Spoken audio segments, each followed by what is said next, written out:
بڕیارمان لەسەر ئەوەدا کە بە تەوافق هەموو ئەو کێشانە چارەسەر بکەین، ینی پارتی و یەکێتی نیشتیمانی بە تەوافق ئەو مەسەلان چارەسەر بکەین و ئەو سیغەی نهایی دەبینەوە بەردەمی مەکتەبی سیاسی بۆ ئیمزاکردنی لە یا ئیمزاکردن و وەرگرتنی ڕێی باقی مەکتەبی سیاسی بۆ چەند سەعات و یا چەند بۆ بەیانی کۆتایی پێبین پێش هەژدەی مانگ تواندرا و بە هەوڵ و کۆشی هەموو لایەنەکان کە زۆربەی هەرە زۆری کێشەکان چارەسەر کران پێشتر و ئەمڕۆژ شتێکی کەمابوو ئەویشمان چارەسەر کرد بە تەوافق هەموو ئەو بابەتانێک کە پەیوەندن بە مەسلەی پێکەنانی حکومەت بە مەسلەی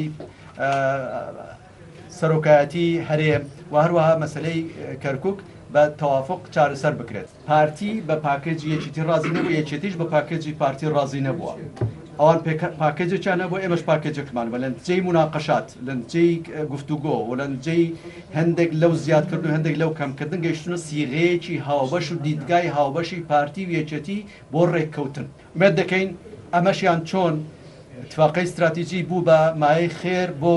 کوردستان و خەڵکی کوردستان سوودێکی یەکجار زۆری لێبینی ئەم ڕێککەوتنەی دوو قۆڵەی بینی